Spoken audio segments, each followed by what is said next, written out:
What happened to Nilou? Ayaka saw her hugging either. Up until Sumeru, the running theme with Genshin's developing cast remained more or less the same throughout the first 2 years of the game's timeline. A conservative yet practical choice to make. They had to flesh out the roster with enough units to cover basic team compositions and whatnot. By the end of version 2, the community at large had a fair selection of parties to work with, greenlighting Hoyo to put into effect some new stuff, especially with the incoming advent of Dendro. In addition to introducing new team strategies through Quicken and Bloom, early on in version 3, a new Hydro character joined the fray with the most unusual kit, even for today's standards. Nilou, a fairly integral character in the Sumeru Archon quest, although only for the beginning and end of it. Not only did she have an eye-catching design, but she also had an eye-catching playstyle, drawing plenty of discourse on whether she would be good or bad due to her inherent restrictions. Fortunately for her, they would turn out to work in her favor, giving her plenty of room for usage in the metagame during her debut version. Now, much as I have an existential crisis every time I think about it, Sumeru was effectively 3 years ago, and there's been considerable developments in character design between then and now. Despite being a top-performing unit during her maiden voyage, Nilou's a niche character through, and niches tend to be vulnerable even to minor shifts in the greater metagame. So with that said, I think it would be worthwhile to make her my next What Happened To video to find out whether she's still going strong or if she fell off. While the consensus for most of version 3's cast was pretty cut and dry, as in most people were in agreement on units like I'll Hate Them and Nahida being good, and Dia and Kaveh being holy ass. The one character that got the Genshin fandom scratching their heads over was Nilou. Not that I blame them, she was the first of her kind to have an aspect of her kit that gets disabled if you don't meet its condition, which I suppose we should review for those who aren't familiar with her kit. When she came out, there were two factions of thought, one side calling her one of the most skippable characters of all time due to unnecessarily restricting herself, and the other side giving her the benefit of doubt that she might be one of the best characters in the game in spite of those restrictions. Technically, you can argue neither side was exactly right or wrong. The restriction in question is tied to her A1 passive, Court of Dancing Petals. When all characters in the party are Dendro and or Hydro and there's at least one of each, casting Nilou's skill thrice would provide a long-lasting buff for the entire party, wherein they receive bonus elemental mastery for 10 seconds upon getting hit by Dendro attacks, and any time a Bloom reaction is performed, the Dendro cores get upgraded to Bountiful cores, possessing the ability to explode much faster, reminiscent of Hyper Bloom and Burgeon also exploding quickly, and deal damage in a larger radius. Furthermore, her A4 passive would increase the damage of said Bountiful cores based on Nilou's max HP beyond a certain point, capping at quintuple its base damage, which you can reach by achieving 74,444 max health on her. Understandably, the motive behind this was clear. It was intended to be a one step back, two steps forward thing where you sacrificed freedom of party composition for a potentially greater benefit.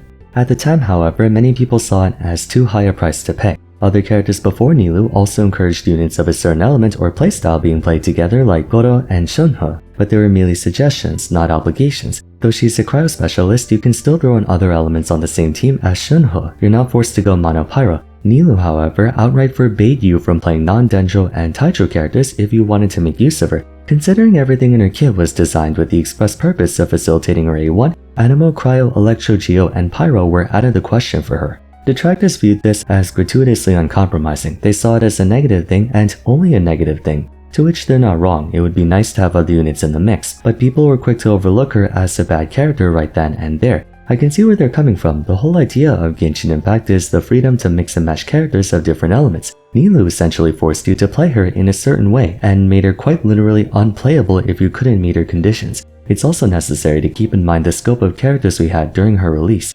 Nilou came out in version 3.1 just as Sumeru was underway. We had a fair number of Hydro characters to make use of like Ayato, Kokomi, Mona, Xingqiu, and Barbara, but the selection wasn't that great considering Kokomi was thought of as a subpart character throughout most of version 2, therefore hardly anyone pulled for her. Selection was even more scarce in the Dendro department, having only 3 units to make use of: DMC, Kale, and Tignati. From that consideration alone, it somewhat explains why people were initially cynical towards Nilou. There was another inconvenience at play that further made the dancer a hard sell for people. The Bloom reaction is a unique one. Next to burning, it's one of only 2 reactions in the game that can also damage your own party, a non-negligible amount of damage at that. The good news is Hyper Bloom allowed you to minimize that by turning Bloom cores into pinpoint attacks. Since Nilou made use of the default Bloom core's indiscriminate explosion as well as the increased AoE and explosion frequency of said cores, her party had the unfortunate side effect of sometimes accidentally killing itself.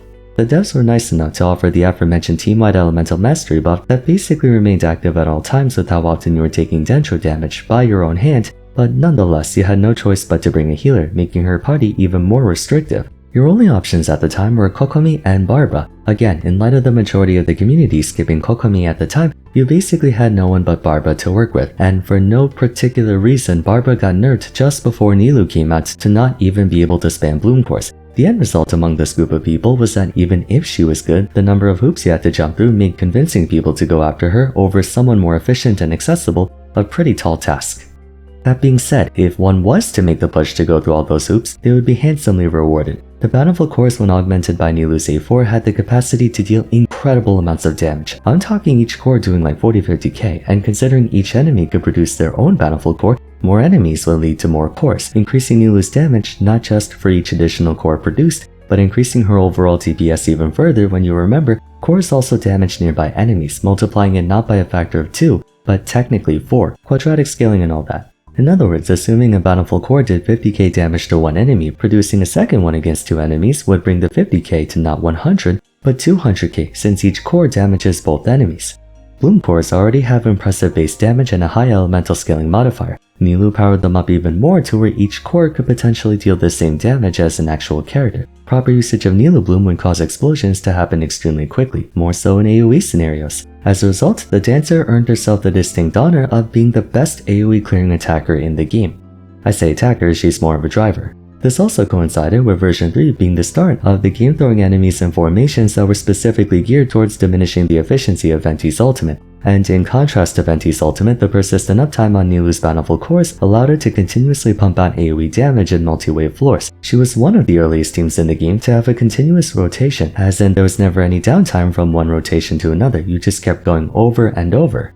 It's also worth mentioning we haven't yet had access to a variety of AoE parties like Shao, Neuvillette, Mavuika and such. Even in spite of Nilou's caveats, she was an excellent unit, one of the highest DPS ceilings in the game in the right circumstances, and without question one of if not the best AoE party in the game at that time. Unlike other niche characters who came before her, the work you had to put in to get her up to speed was undoubtedly worth it, and thankfully for her, things only got better for her as time went on.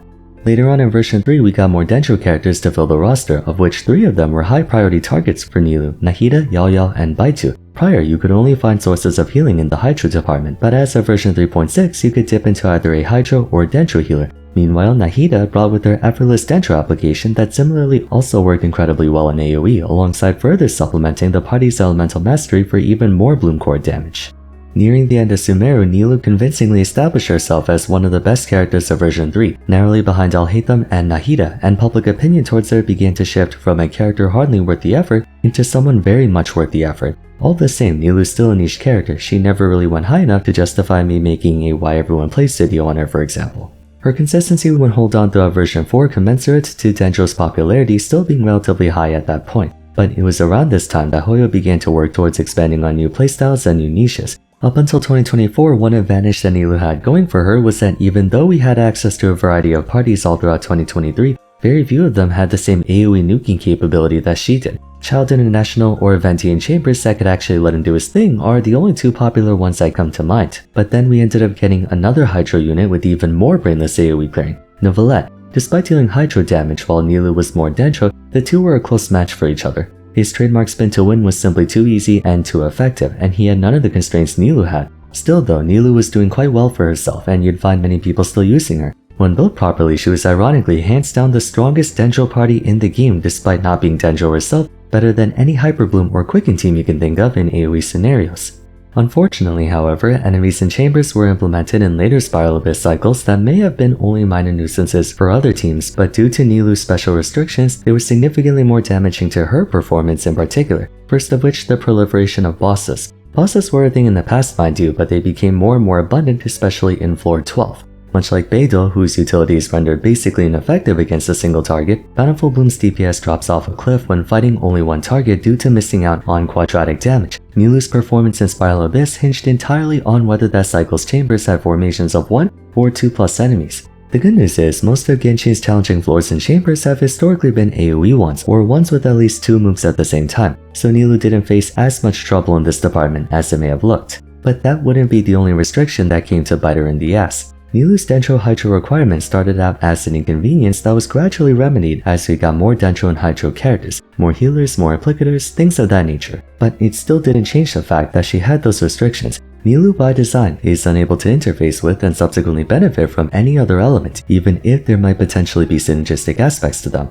For example, a huge missed opportunity for her is that for someone who very much enjoys enemies being clumped up together for her bountiful cores to explode all over them, not being allowed to have Kazuha or Venti in her party to group enemies together was definitely kind of annoying, but by and large they were luxuries, she could get by without them. However, enemies have also been joining the game carrying mechanics that specifically needed you to do things that could not be circumvented by the limited selection of characters at Nilou's disposal, Geo and Cryo Shields being one of them, or two of them.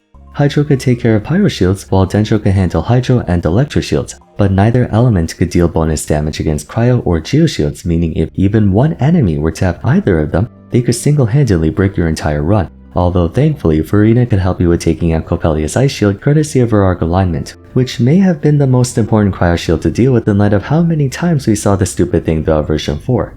Sadly, version 5 was extremely unforgiving to Nilou in this department. You guys remember those annoying ass enemies that take 0 damage until you fill up their Night Soul meter thingamadoohickey? Well, if we look at the characters belonging to Natlan so far, only 2 belong to either Dendro or Hydro, Milani and Kanish. Though Nilou is a support character, therefore not needing to be on field, as a forward vaporizer, Milani prefers being the only Hydro unit in her party so as to minimize the likelihood of other Hydro characters jacking her vape. And besides, she's pretty bad against those enemies due to being more of a burst attacker, not a machine gun. Kanish might be more suited for that front, but obviously he's not really a Bloom kind of guy. You couldn't work around this by carrying Shilonen or someone else and just doing Nilou Bloom with 3 units because remember, even so much as having them in your party deactivates Nilou's A1 passive, making her functionally useless. Trying to brute force your way through might be doable if there's 2 or more of them since Nilou can spawn cores quickly, but even then, unless you decide to build a team around multiple hits like Nilou, Xingqiu, Yelan, and Baichu, it's kind of hard to play her effectively. Not to mention if there's only one, you're pretty screwed.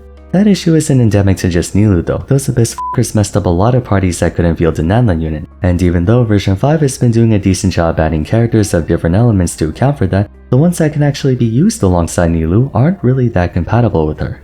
Altogether, Nilou's sudden drop in usage from 30% down to like 3% in version 5 is very reminiscent of the cryo element's fall from grace. Hoyo engineered circumstances that made things really difficult if not outright impossible for Nilou to function. On top of the DPS ceiling going up dramatically because of Arlecchino, Milani, Chaska, and Mavuika, Nilou simply could not be used in chambers due to enemies or formations not working in her favor. She's a situationally busted character, but recent times did not have situations in which you could use her. Lastly, one thing Nilou excelled at was pure DPS. Like I said earlier, she could either do 0 damage or some of the highest damage in the game. With the right setup and the right team, you could create dozens of cores and explode them like a machine gun, destroying everything around you in record time. But there's just one small thing theory crafters have had to deal with ever since the day she came out. She's impossible to calculate. Considering Nilou's Golden Chalice bounty applied to the entire party, you physically could not track which character created which bountiful core since anyone in the party can make them. Thus, it's unfeasible for people to pinpoint exactly just how high her DPS can really reach, especially since no 2 situations are ever the same, and even if they could, she was the only character who literally could not control her own rotation. There's no set combo on Nilou, it's just get her buff going and then spawn Dendro cores all around you until things explode. Other reaction teams have certain things that you could do, but Nilou's team's just randomly blasting enemies with Hydro and Dendro. Sometimes a course would hit 2 enemies or 3, sometimes it would do this damage or that depending on which character's elemental mastery it's calculating from. Calculations can get a general ballpark of where she stands and thankfully it's quite high, but if you can't get a precise read on a character, pragmatically you have to account for contingencies and assign a lower number to her overall score to factor in her wildly fluctuating results. Most people would rather have a unit who stays between 90 to 110% than someone who's 50 to 150%, especially if there's no replicable way to get closer to the 150 through skill and execution. For other characters that take a lot of execution like Child or Milani, you can eventually get consistent enough to tap into the upper range, but Nilou, for better or worse, is faithful all over the keyboard and Presh. In totality, she's still a fantastic unit, but circumstantially she got worse throughout the past version. At the same time, new characters came out who are far more versatile and consistent than she is. I'm confident that when more Hydro and Dendro units come out that can maybe assist in grouping or have shield breaking mechanics or things like that, Nilou will come back up in the metagame, but until then she's become a definitive niche character. Great, but situational.